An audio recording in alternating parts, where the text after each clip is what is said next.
Live from the Al Roker Television Studio, this is WTOP 10 News at 10.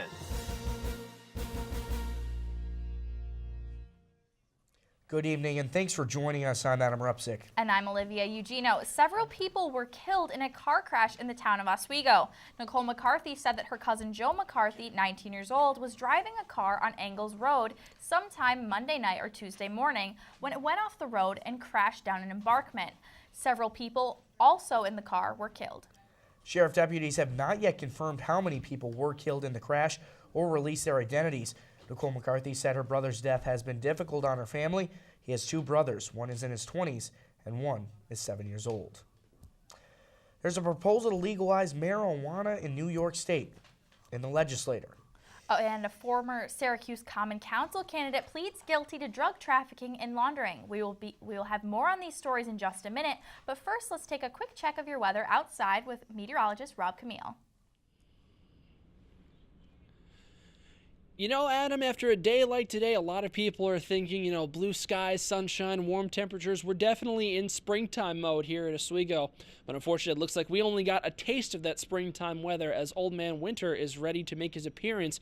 Once again, thanks for joining me out here, ladies and gentlemen. Meteorologist Rob Camille with a quick look at your Storm Team 10 forecast. Right now outside the campus center, the mercury is sitting at 36 degrees, a couple passing clouds along the lake shore. But other than that, we have clear skies, beautiful view of the full moon tonight, a great ending to a great day, but this is the last we're going to be seeing of that sun for a while. The clouds are going to increase throughout the night, and we have rain and snow coming in and making itself at home here in Oswego for the next couple of days. When's it going to move out, and what's your Easter Sunday forecast looking like? I'll have your full forecast coming up a little bit later on, but right now I'm going to toss it back inside to Adam and Olivia. Guys? Thanks, Rob. Medical marijuana would be legal and taxed under a proposal today from state lawmakers who say New York should join with 18 other states that have approved pot for serious ill patients. But New York's medical marijuana supporters have a strong test to pass, winning the support of Governor Andrew Cuomo, who appears dead set against this expansion of drug use. I am not in favor of it, Governor Cuomo said earlier this year, and his position has not changed, according to his spokesman. William Harper, a Republican who ran for Syracuse Common Council twice, pled guilty to charges of drug trafficking and laundering. According to U.S. Attorney Richard Hartunian, Harper admitted he wired almost $3,000 to a company in Shanghai to buy Molly. Harper and others charged are members of a drug ring based in central New York. Harper may face 20 years in prison and $1 million in fines in August. Two parents and their 5 daughters, ages 4 through 12, were left temporarily homeless after a 1 p.m. fire at their Syracuse home. Firefighters are investigating the cause of the house fire that happened at 234 Hunt Avenue Tuesday. No one inside the single-family home was home at the time of the fire. There were no injuries, said Syracuse Deputy Fire Police Chief Bill Elderbroom. Firefighters believe the fire started on the first floor of the home. The sheriff's deputy in Onondaga County has been out of work for almost 2 weeks after a car crash on March 14th. The sheriff's office spokesman said Deputy Willis Jones was hit by Kelly Gonzalez, who was driving drunk just after 10:30 p.m. Jones was taken to Upstate University Hospital shortly after the accident, but there are no reports on the extent of his injuries. Gonzalez was charged with driving while intoxicated. Now we'll throw it to our reporter in the field, Ian Demling. Ian? Good evening, everybody. I'm Ian Dembling here for WTOP 10 News. I'm standing here in the first floor study lounge of Johnson Hall, the living and learning community here at SUNY Oswego. Now, I have a question for all of you listeners out there. Where can you find a signed, autographed hockey stick with all of the players of the Division III men's Oswego ice hockey team, a signed Macklemore album, and a Amazon Kindle Fire all in one place?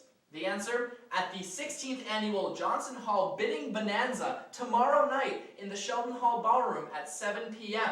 Now, all of the proceeds from this event will be going to the Johnson Hall Scholarship as well as for resident mentor development training. Now, we have a lot of really great items here as well as some awesome baskets that you can win. We have some school supplies baskets, over here a Disney Princess basket for all of you Disney Princess fans out there, an Easter basket, some other really great baskets for all of you to win. Now the theme of this event is Casino Night, so there will be plenty of gambling opportunities. a chance for you to earn more tickets and bid on all of these really great baskets and all of these really great prizes. There will be Chinese auctions, silent auctions, and live auctions all at once. So make sure you come check it out tomorrow night at the Sheldon Hall Ballroom, the 16th annual Johnson Hall Bidding Bonanza. For us here in Johnson Hall, I'm Ian Dembling. We'll take it back to you in the studio. All right, thank you, Ian. I'm actually an RM in Johnson, and we've been working for months on the event, planning, soliciting, so it's been a lot of work, and we're really excited for it.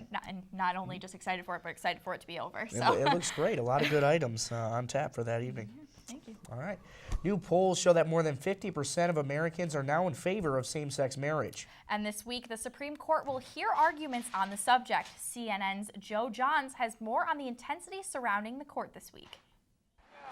They're waiting to witness history. As a gay American, I think it's very important to be a part of history. Scores of people standing in line since last Thursday, dealing with snow from Sunday to Monday, all in hopes of grabbing one of 250 or so seats available for the general public when the Supreme Court takes up same-sex marriage this week.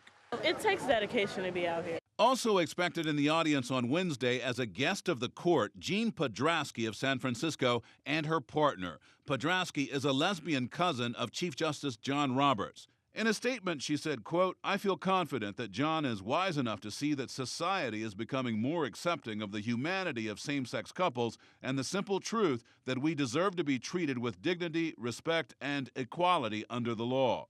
How much Roberts' personal relationships might affect his decision on same-sex marriage is an open question. Paul Smith has some insight. He's an openly gay attorney who argued one of the landmark cases involving gay rights, striking down laws banning sexual relations between same-sex couples.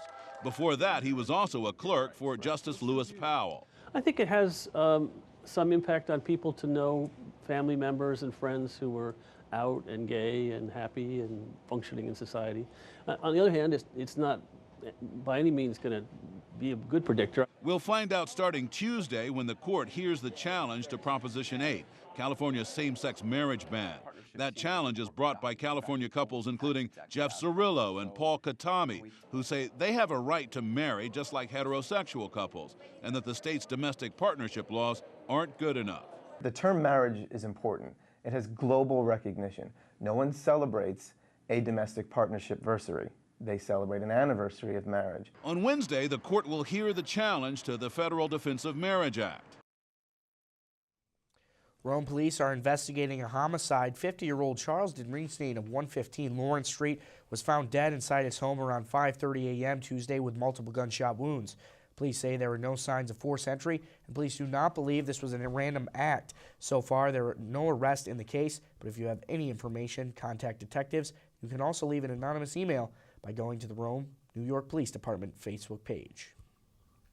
2 people were arrested at a motel in Utica after the body of 47-year-old Alan Miner was found in his apartment Monday morning. Dennis Mosley and Kelly Marshall broke into Miner's second-floor apartment to rob him. Miner died after Mosley repeatedly stabbed him in the stomach. Mosley has a criminal history and was just released from prison Friday for robbery charges. Both Mosley and Marshall were charged with second-degree murder. The Sigma Tau Chi fraternity here at Oswego State will be hosting a free Easter egg hunt. It will be held on Saturday, March 30th at 11 a.m. at Mount Calm Park. Any child who is looking to get some Easter eggs and treats is free to come. Again, that is Saturday, March 30th at 11 a.m. Run Lola Run will be shown in the Campus Center Auditorium tomorrow. The film is a German crime thriller from 1988. Run Lola Run won the BAFTA Film Award for the Best Foreign Language Film in 1988. The film will last 2 hours and begins at 7 o'clock. Parking is $1 for those without a parking sticker. Coming up after the break, New York Assembly says it will spend $28 million on a statewide handgun permit. And Rob Camille will be back with your full weather report. Stay tuned.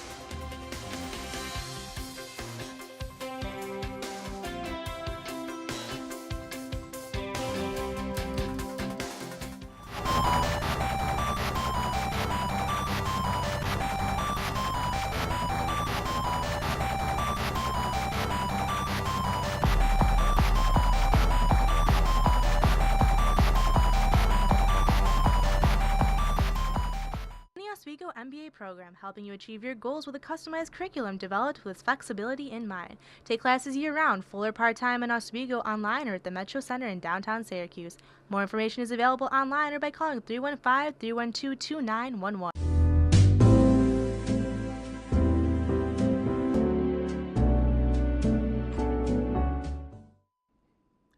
Last night, Lori Capricuzzi scored 2 goals on Alya Brianlove.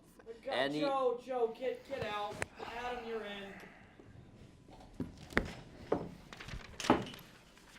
Lori Korpakovsky scored 2 goals on Ilya Brizgalov. Got it!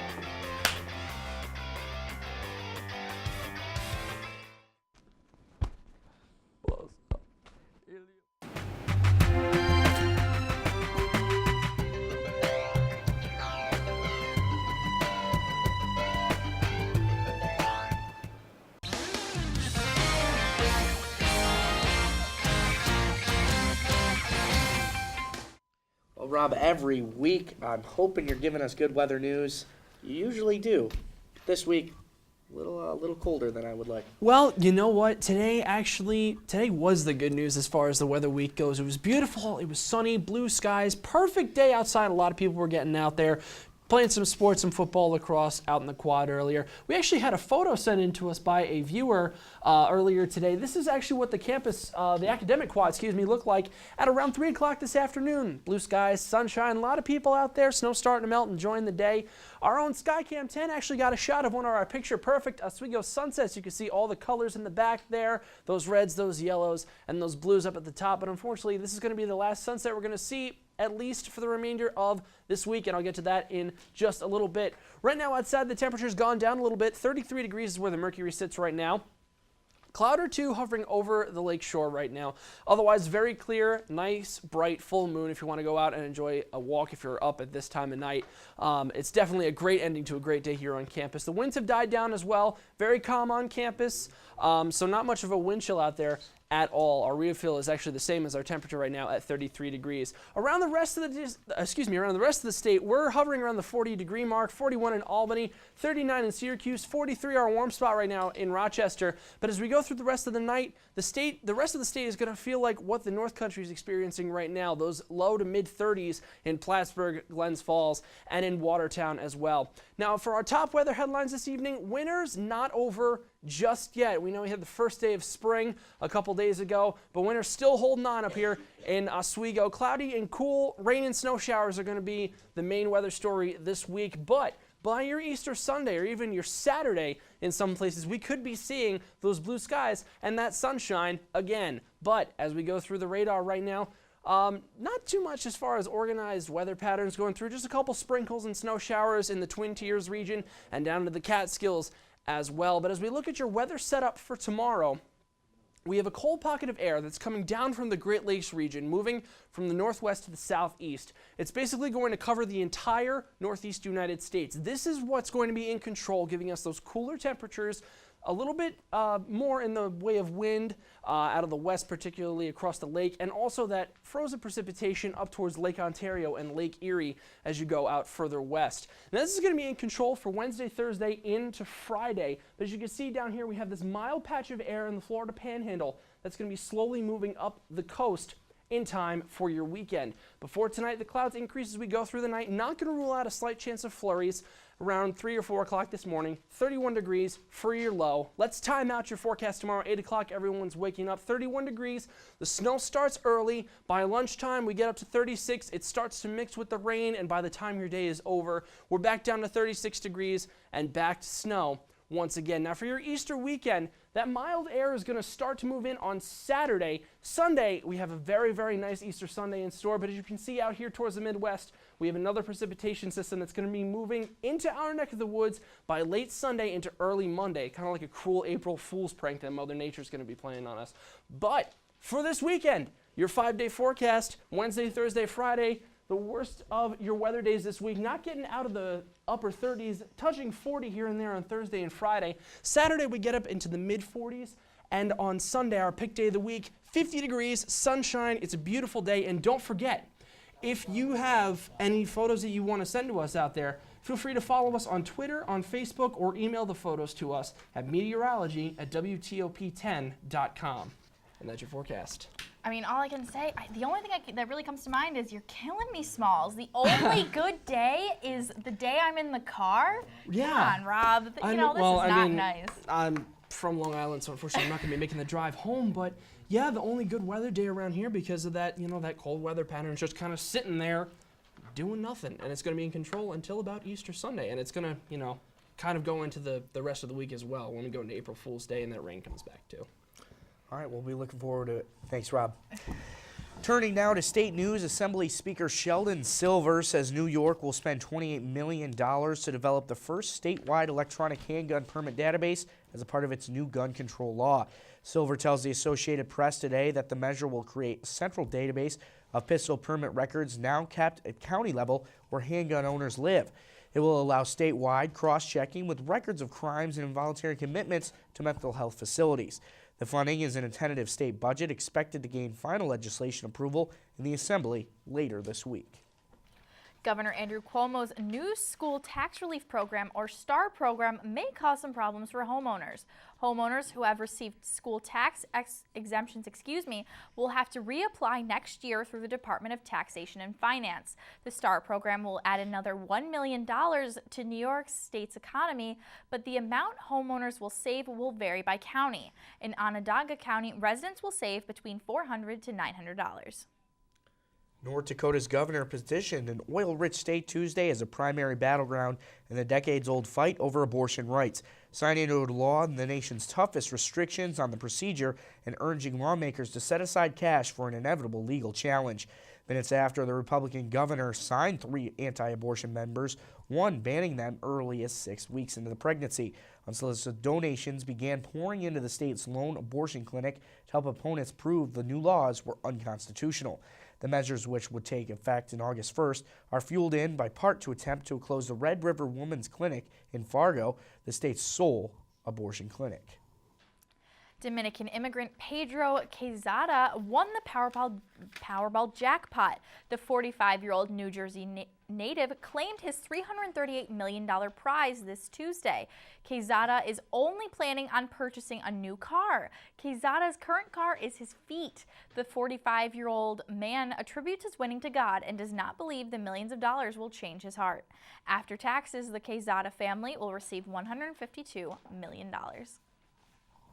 Coming up next, we're going to teach you how to say different words in English and other languages. But first, here's a look at your late night menu. We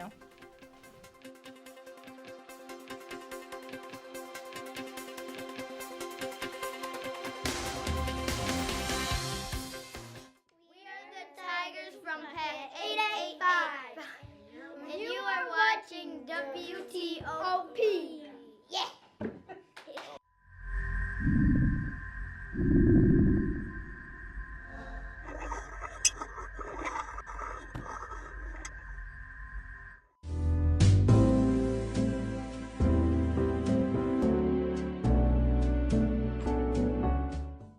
Oswego MBA program, helping you achieve your goals with a customized curriculum developed with flexibility in mind. Take classes year-round, full or part-time in Oswego, online or at the Metro Center in downtown Syracuse.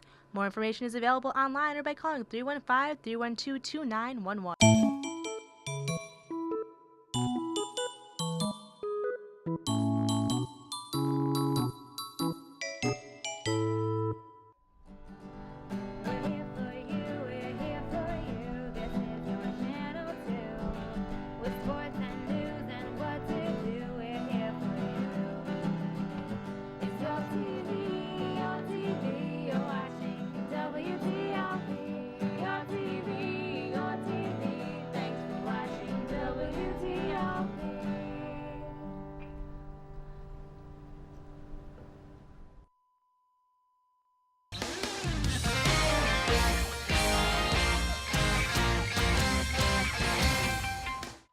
All right, have you ever wanted to learn how to say something in another language? Well, Larissa Meneses is going to teach us a few words in Portuguese. Did you know that there are roughly 6,500 spoken languages in the world today? However, about 2,000 of those languages have fewer than 1,000 speakers. So for example, a simple word like hello can have several different pronunciations in other languages. I met some people from different parts of the world, and they taught me some new words. Have you ever wondered what a common word in English would sound like in another language? Like for example, in Portuguese, strawberry is morango, and French fries is batata frita.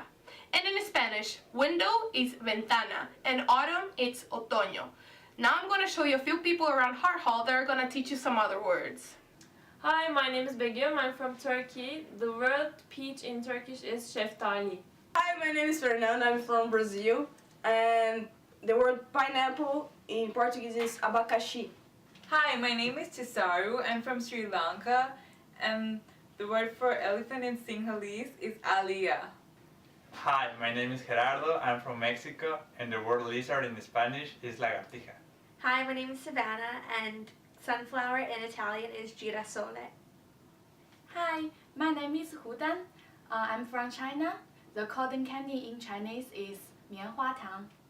Now that you learned new words, I hope you enjoyed it and you learned something. Te vejo a próxima. See you next time. So I prepared a word for you guys, and the word is tie. It's gravata in Portuguese. So you know next time. Gravata. Yeah, Cool. I will remember that. Yeah. Thank you. Thank you very much. Prom can be exciting, nerve-wracking, and unforgettable. It's no different for special needs students. But the prom put on by Abilene Texas High School is designed to alleviate fears and emphasize fun. Homa Bash has the story. The speakers are blaring, fear and insecurities are tossed aside, and both feet and wheels hit the dance floor. And you won't see any empty chairs at this dance. The heels, jewelry, everything. We're going all out. Last year, Abilene High hosted a prom for special needs students, giving them a chance to let loose and forget their worries. They have a ball. They think it's great, but the reaction that's the best is what I'm getting from the adults that show up. They're like, oh, we didn't know our kids could do this. This is great. This is heartwarming. This is so much fun. So this year they took it a step further and invited students with a wide range of disabilities. You name it and they've got it. Everything from cerebral palsy to MS to Down syndrome. From a wide range of schools. Clyde, Wiley, Cooper, Anson. To get down and practice for their real prom. And after we opened it up for the kids, we realized that they really didn't know each other, so just meeting once a year wasn't going to give us all the friendship that we needed in order to have the prom successful. That's why they've been hosting these socials since the beginning of the school year, busing in students from those big country schools so they can meet, mingle, and learn all the latest dance moves. At our first social, the kids were isolated a little bit more. Fast forward to the final social before the big prom, and you can see for yourself. That isolation has been thrown out the window, and these kids are ready for their big day.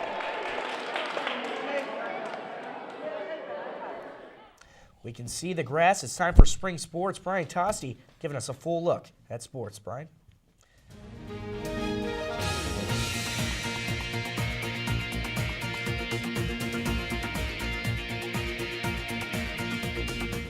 And for the second year in a row, both Ithaca and Oswego's lacrosse teams were unable to finish their match in 4 quarters of play.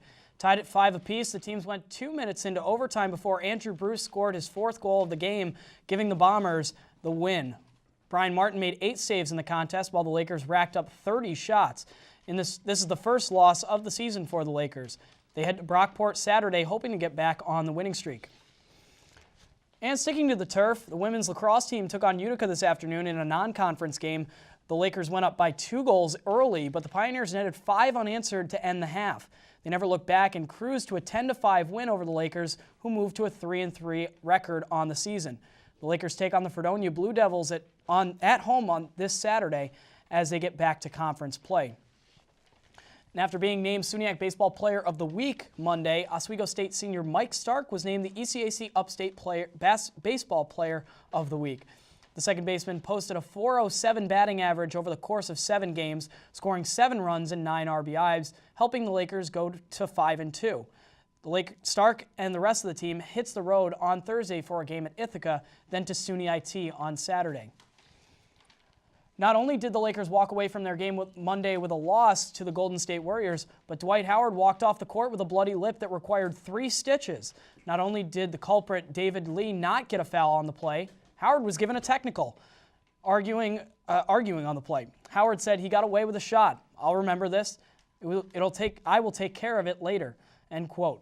The Lakers host the Warriors on April 12th in one of the final games of the season. And also in the NBA, the Knicks taking on the Celtics in Boston, get the win 100-85 as J.R. Smith posts up 32 points and Carmelo Anthony posts up 29.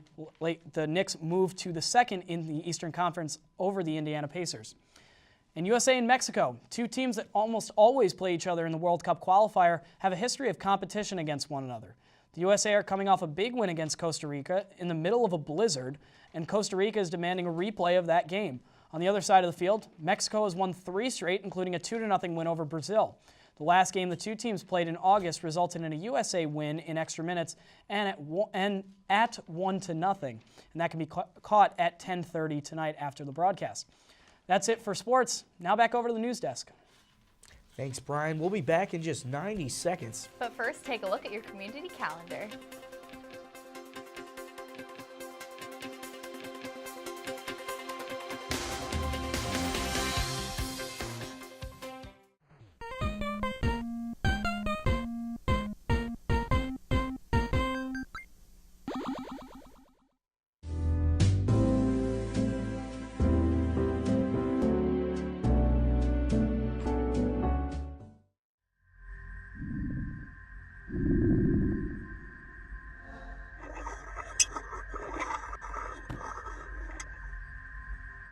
We are the Tigers from Pet 885. And you are watching WTOP. Yeah.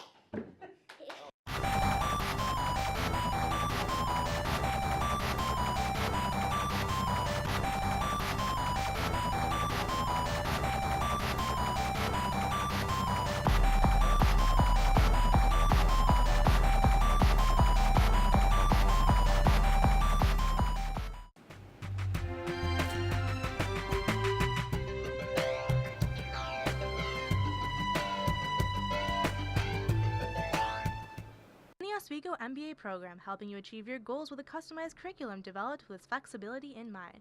Take classes year-round, full or part-time in Oswego, online or at the Metro Center in downtown Syracuse.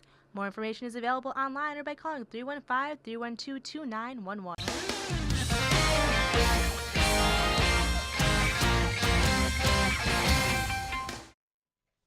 All right, and thank you for staying with us. The Empire State can add another member to its population. An Alaska polar bear named Kali was found orphaned near the northwest coast of Alaska. According to the Anchorage Daily News, the cub was rescued after humans shot the bear's mother. At the Buffalo Zoo, Kali will be raised with another polar bear cub named Luna. Polar bears prefer to be raised by their peers rather than humans. Polar bears are currently considered a species of concern in the United States. Could it be the most expensive t-shirt ever? Not quite, as there's more stiff competition out there, from a black diamond encrusted tee to another made from solid gold. But this crocodile t-shirt is retailing for a whopping $91,500 at Brand's Madison Avenue flagship store. The crocodile tee debuted on its catwalk last fall as a part of the spring-summer 2013 menswear collection. While the idea of leather is still sticky, summertime might leave some scratching their heads, as the shirt is part of the label's lightweight crocodile line. Now we're going to take a final look at the weather. Rob? Well, thanks a lot, Adam. Taking a look at your classcast tomorrow. Everybody's waking up 8 o'clock in the morning. We're going to start out at 31 degrees, mostly snow for a decent part of the morning. As we get up towards noontime, it's going to be around 36, 37 is your high. Mainly rain and snow for the rest of the afternoon. Don't forget, ladies and gentlemen, if you want to follow us here for your latest news and weather updates, you can follow us on Twitter, on Facebook, and if you have any interesting weather photos, send it to meteorology@WTOP10.com. And who knows, it might even end up as our top weather photo of the day. All right, thanks, Rob. That'll do it for us here. For the entire 10 News team, I'm Adam Rupsick. And I'm Olivia Eugenio. Coming up after the desk is Two Girls, One Desk. Good night, Oswego.